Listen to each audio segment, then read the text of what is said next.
ಇರ್ಬೋದು. ಯಾಕಂತಂದ್ರೆ ಈಗಾಗಲೇ ಬಿ ರಿಪೋರ್ಟ್ ಹಾಕಿರ್ತಾರೆ ಲೋಕಾಯುಕ್ತವರು, ಅವರು ತಮ್ಮದೇ ಆದ ಕೆಲವೊಂದಿಷ್ಟು ಕಾರಣಗಳು ಕೊಟ್ಟಿದ್ದಾರೆ, ಮಾಡಿದ್ದಾರೆ. ಅದೇ ಸಂದರ್ಭದಲ್ಲಿ ನಮ್ಮ ಸಿದ್ದರಾಮಯ್ಯನವರು ಸಹಿತ 14 ಏನಾಗಿದ್ದು ಅಲಾಟ್ಮೆಂಟು ಕ್ಷೇತ್ರಗಳು ಅವಳು ವಾಪಸ್ಸು ಮಾಡಿದ್ದಾರೆ ಅವರು.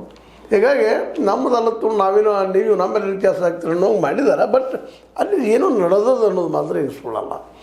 ಅದರಲ್ಲೇ ಯಾರು ಅದನ್ನು ಮುಲಾಜಿಲ್ಲದ ಒಪ್ಪಬೇಕಾಗ್ತದೆ ಈ ದಿಶೆಯಲ್ಲಿ. ಮತ್ತು ಅದಕ್ಕಿಂತ ಇನ್ನೊಂದು ಈಗ ಈ ಸಂದರ್ಭದಲ್ಲಿ ಯಾಕೆ ಎತ್ತಿದ್ರು ಅನ್ನುವಂಥದ್ದು ಏನಾಗ್ತದೆ. ಈಗಾಗಲೇ ಅವರು 3 ವರ್ಷ ಕಂಪ್ಲೀಟ್ ಮಾಡಲಿಕ್ಕೆ ಬಂದಿದ್ದಾರೆ ಸಿದ್ದರಾಮಯ್ಯನವರು.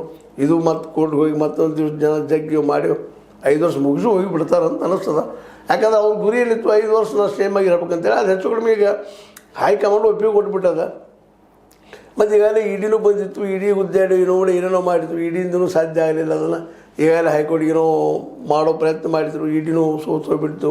ಮತ್ತು CBI ಬರಲಿಲ್ಲ. CBIಗೆ ಬೇಕಾದ್ರೆ ಸ್ಟೇಟಿಗೆ ಒಪ್ಪಿಗೆ ಬೇಕಾಗ್ತದೆ. ಅದೇನೋ ಆಗಲಿ ಹೈಕೋರ್ಟ್ನಲ್ಲಿ ಚಾಲೆಂಜ್ ಮಾಡ್ತಂತ ಅಂತೇಳಿ ನಮ್ಮ ಕೃಷ್ಣ ಅವರು ಎಂಟ್ರಿ ಆಗಿದ್ದಾರೆ. ಅವರು ಗೆಲ್ಲಲಿ ಅನ್ನೋಂಥದ್ದು ನಮ್ಮದು ಏನಪ್ಪ ಅಂತಂದ್ರೆ ಒಂದು ಮಾತು. ಯಾಕಂತಂದ್ರೆ ಸಿದ್ದರಾಮಯ್ಯನವರ ಈ ಒಂದು ವ್ಯಕ್ತಿತ್ವಕ್ಕೆ ಕಳಂಕ ಬರ್ತದೆ, ಹೌದು, ಭ್ರಷ್ಟಾಚಾರದ ಆರೋಪ ಬರ್ತದೆ ಎಲ್ಲ ಹೌದು.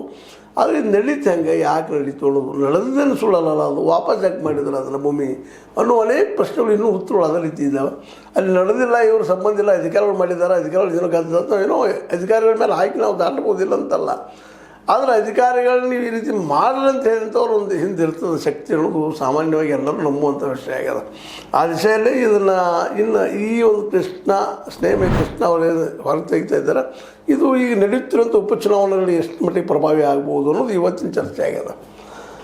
ಯಾಕಂದರೆ ಈಗ ಸಿದ್ದರಾಮಯ್ಯರ ಪ್ರಭಾವ ಬಾಗಲಕೋಟೆಯಲ್ಲಿ ಸಾಕಷ್ಟು ಅದ, ಅಲ್ಲಿ ಕುರುಬ ಸಮುದಾಯದವ್ರು ಸಾಕಷ್ಟು ಇದ್ದಾರೆ, ಹಿಂದದವ್ರು ಇದ್ದಾರೆ, ಇನ್ನುಳಿದವರು ಇದ್ದಾರೆ.